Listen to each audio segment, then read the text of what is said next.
Siga a Ordem Paranormal News para receber as principais notícias de Ordem Paranormal RPG. Você já chorou pela morte de um player ou fez os players chorarem numa mesa do Pudim Gamer Totoso? Esses nomes, gente, vocês escolhem nomes muito legais, muito interessantes. Olha, já chorei em mesa e já fiz players chorar em mesa. Recentemente, num episódio que ainda não saiu, em Final Fantasy, SP Wars, ninguém morreu, tá? Mas um player chorou, porque ele sabe que o personagem dele vai morrer uma hora ou outra, porque ele tem uma doença, digamos assim. Uma maldição. E enquanto ele tava dando uma carta pra alguém pra entregar pra uma certa pessoa, e ele chorou, e foi muito bom, porque todo mundo na call assim meio que sentiu que ele tava chorando, e a gente quase chora junto. Então, já fiz, entre aspas, alguém chorar, né, porque eu que... Tecnicamente falando, não fui eu que dei a maldição pra ele, foi ele que criou dessa forma. Mas, beleza. Já fiz por causa da morte de um NPC. Eu jogava Lei dos Cinco Anéis, que é um jogo de clãs e tudo mais. E tem um clã que virou traidor e apenas um NPC, que os jogadores conheciam do começo da aventura. Não era um jogador muito próximo a eles, não era um NPC muito próximo, mas foi um dos primeiros que eles jogaram juntos. O NPC foi o único desse clã que decidiu ir para um torneio que ia ter. E ela foi desafiada por uma luta até a morte, e ela morreu. De uma forma totalmente, tipo assim, por puro ódio do inimigo que tava contra ela, que também era um NPC, que só queria vingança contra alguém do clã dela, mas não era contra ela, mas só por ela ser parte do clã caranguejo, ela quis lutar e matar aquela pessoa. E quando ela morreu, todo mundo chorou. Eu chorei, os outros jogadores... Eu vou falar todo mundo, mas a gente tava sem câmera, mas eu acho que todo mundo ali, pelo menos sentiu. Um ou outro pode ter sentido menos, mas eu acho que todo mundo chorou. E acho que já chorei em outros momentos também. Teve outros RPGs que a gente chorou também, mas assim, os mais marcantes foram esses dois. O Gal, quais suas metas daqui pra frente? Pretende focar 100% no canal ou usar apenas para diversão enquanto segue outra profissão? Vamos lá, eu já disse isso algumas vezes, que além de eu fazer história e tudo mais, e querer virar professor um dia, eu considero isso o meu hobby. Eu considero virar professor o meu hobby, porque foi uma coisa que eu sempre quis. Não por uma obrigação, por uma necessidade. Tipo, eu preciso virar alguma coisa, eu preciso seguir alguma profissão, porque eu preciso me sustentar um dia. Nunca foi meu pensamento. Eu sempre quis história, porque eu gosto de história, porque eu acho que me ensina a fazer RPGs melhores. Porque eu acho que... Eu gosto de interagir com pessoas, principalmente ensinando. Então, eu quero usar isso como minha ferramenta de hobby. Então, meio que, tipo assim, por mais que eu possivelmente vá tentar fazer concurso, eu quero tentar não só dar aula para adolescente, tentar seguir cargos mais altos, como quem sabe um dia um professor universitário, se eu conseguir, logicamente, né? Vai depender do meu esforço para isso. Mas eu acho que, pra mim, eu sempre determino que uma coisa... Gente, isso aí é uma coisa de 5 anos, eu ainda vou demorar uns 5 anos, 4 anos para me formar. Então... Meu trabalho, praticamente dos 21 aos 25, vai ser o YouTube. Por mais que eu não consiga me focar 100%, por mais que eu não consiga, por causa que eu tenho os estudos, eu determino isso aqui como meu trabalho. E eu levo uma seriedade muito grande, por mais que eu faça vídeos descontraídos, às vezes faça erro na edição, não passe 5 horas editando o vídeo. Normalmente, tipo, tem vídeo, tipo... que eu falo assim, cara, eu poderia até editar mais, mas eu preciso postar e eu vou postar por causa da carga do YouTube que necessita que eu mande vídeo. Então, às vezes, eu nem consigo fazer o trabalho que eu queria, na perfeição que eu queria, mas eu preciso lançar. Então, eu já determino que meu trabalho é o YouTube e o professor pode ser meu trabalho no futuro. Aí, às vezes, pode ser que eu troque, né? O canal vire um hobby e o professor seja, mas assim, não. E... Não exatamente. Mas é isso. Não consigo me focar 100%. Não consigo, mas eu tento. Eu tento me esforçar pra gravar no mínimo 2 vídeos na semana. Próximo. KCHBB.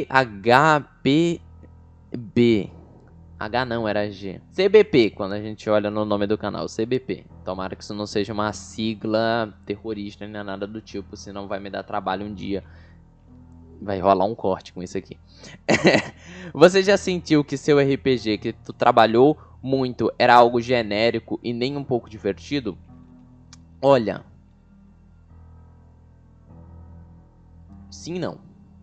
Eu já encerrei RPGs no meio, já encerrei RPG no começo, mas assim, eu acho que em nenhum momento eu encerrei um RPG por sentir que ele era genérico ou que ele era muito normal a outros. Porque na maioria das vezes, quando eu penso num RPG, eu já penso no começo, meio e fim dele. Então eu sei o que eu quero fazer.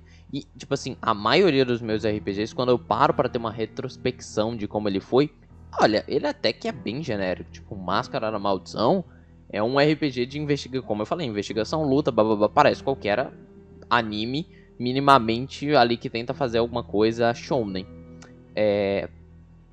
O meu Dragon Ball Galaxy, cara, é qualquer filme de Dragon Ball mediano. É assim, é, é, é até que bastante genérico.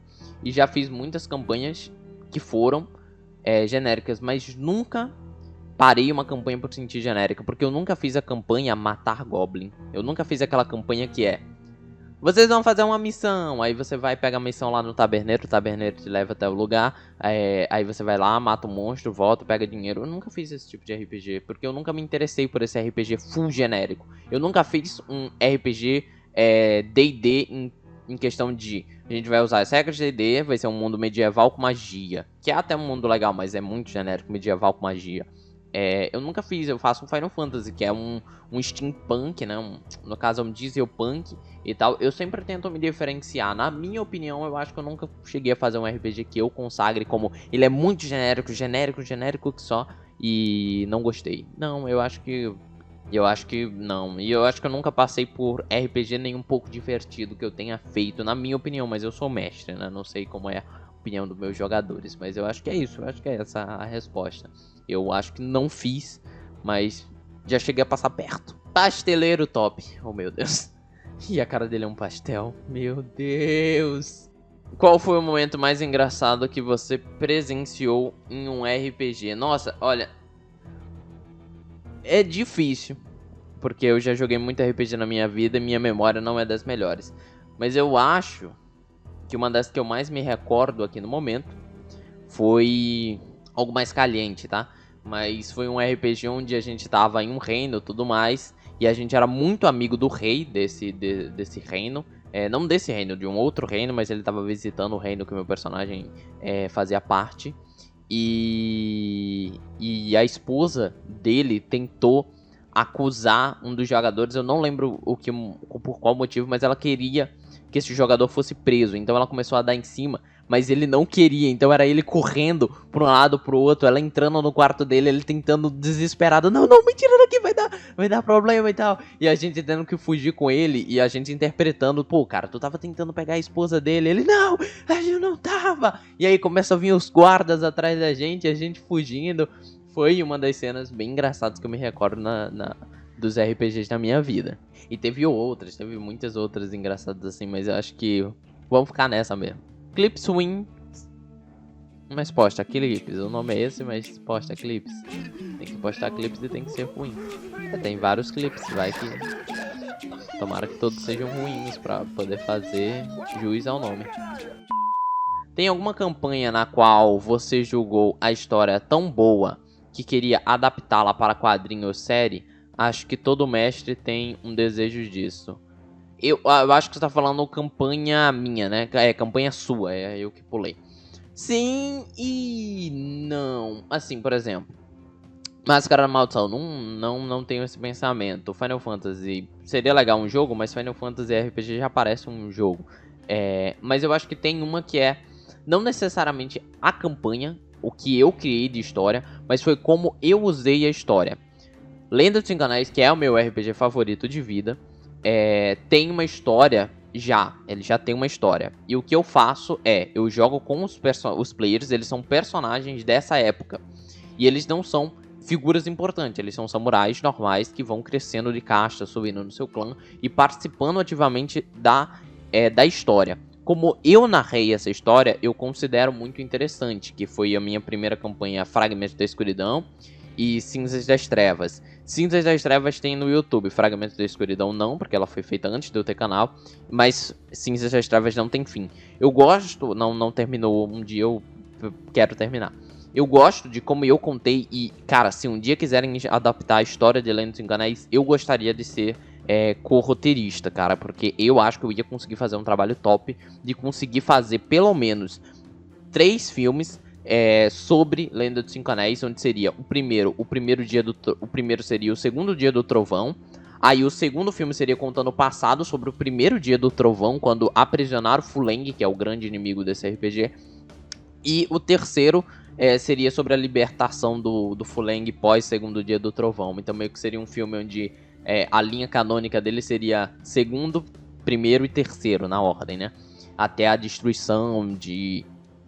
Eu posso dar spoiler para uns jogadores que assistam meu vídeo, até a destruição de Rokugan. Nossa, eu acho que seria foda, uma trilogia. Dá pra fazer igual Star Wars, na verdade. Dá pra fazer 2 trilogias ou até 3, se eu quisesse fazer algo bem massivo mesmo. Eu acho que daria filmes muito interessantes. E também temos aqui a pergunta do HP Lip. Vamos lá, ele fez o seguinte: qual a sua cronologia para futuros projetos de ordem? Tipo, lançamento de novo jogo em agosto. Lançamento do jogo em agosto e spin-off em outubro, ok. E tipo, janeiro, Calamidade parte 2 e Calamidade parte 3, se tiver em algum... acho que você tá perguntando não dos minhas... Qual seria minha teoria de cronograma para futuros projetos da Ordem? Seria mais ou menos isso aí. Olha, cara, é muito distante falar isso, mas eu diria que o jogo, eu diria que ele lança... Eu não tenho aqui as janelas de lançamentos de jogos, mas seria interessante ver a janela de lançamento de jogos grandes, porque o Cellbit não vai querer lançar o jogo enquanto tem uma boa quantidade de jogos. Ele gostaria de jogar numa janela boa. Mas eu acho que eles têm esse mês inteiro para fazer o jogo ainda. Tem agosto inteiro. Eu acho que lança em setembro ou outubro. Deixar para novembro e dezembro é pedir para se ferrar, porque é onde tem muito jogo lançando normalmente, não sei se esse ano. Então eu acho que setembro ou outubro lança o Enigma do Medo, quem sabe até final de agosto, mas eu acho que por aí, setembro, outubro, porque eles ainda tem que fazer anúncio da data, então eu acho que tipo assim, fazer anúncio da data do Enigma do Medo de um mês pro outro é meio merda, então seria legal mandar ali pra setembro ou outubro. Lança Enigma do Medo. E aí eu acho que o RPG pode ficar para novembro ou dezembro, que é a próxima spin-off, né? Ou quem sabe ele mande para janeiro, porque aí vai ter férias e tudo mais, mas eu acho que dá certinho. Se ele lançar em novembro, eles teriam dia 4, 11, 18, 25, dia 2, 9, 16, 23, e aí eu acho que eles já parariam de fazer o RPG. Daria 7 episódios, mais ou menos. Eu acho que 7 episódios para essa temporada pode ser o suficiente para essa próxima spin-off. Pode até ser menos, né? Já que a outra já foi 7, a primeira foi 8, a segunda 7, a outra pode ser 6. Mas eu acho que ainda lança esse ano a spin-off. E aí, me perguntas sobre segunda temporada de Calamidade, eu acho que vai demorar, viu? Eu não acho que lança antes de maio do próximo ano. Eu acho que não lança antes de maio do próximo ano. Balde de água fria, eu acho que não lança antes de maio. E não tem uma janela exatamente precisa do dia, mas eu acho que antes de... não lança. Então é isso, pessoal. Essas foram as perguntas desse mês. Eu não sei se eu separei esse vídeo em 2 partes ou não, mas se você tá vendo, essa aqui é a segunda parte. E se você está aqui nessa segunda parte, muito obrigado por ter visto todos esses vídeos. Eu vou tentar fazer isso todos os meses se eu não me esquecer. Então é isso. Aqui quem falou com vocês foi o Lúcio, o seu narrador. Gostei muito das perguntas, mandem mais. Aí, fui.